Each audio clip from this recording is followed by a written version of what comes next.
outcomes. This was sentiments shared by the National Peace Mediation Team. Let's listen in. Calling upon the Kenyan people to go back to their places of work. I think we have done our work. We have done the voting. Let the institutions that were established do their work as we continue building this country. We cannot build a country by staying in our houses and creating fear, which is actually not there.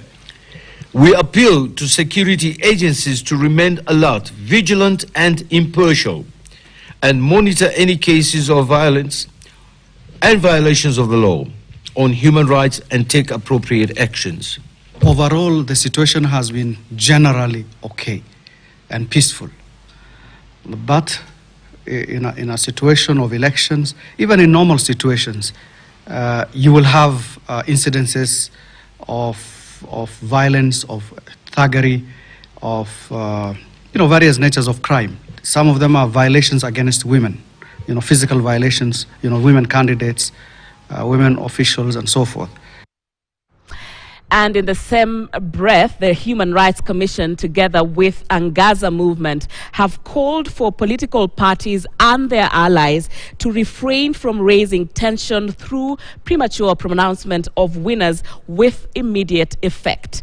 In a press briefing in Nairobi, they have encouraged social media platforms to carry out their mandates in regulating content.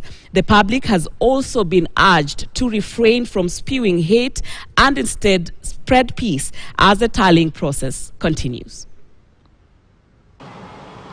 Social media has been awash with false information relating to the result of the elections, which not only caused massive tension and division amongst the more than 23 million internet users in the country, but has the potential to spark violence, as has been witnessed in some parts of the country. According to the Office of the Director of Public Prosecution, the ODPP, there has been 74 elections-related cases reported, out of which 9% led to publication of this false information. So there are some platforms that are regulated, but others are not. But also beyond the regulations that are done by the platforms, I think what is needed is a responsibility by the citizens, because we acknowledge and appreciate that some of the leaders have significant followers.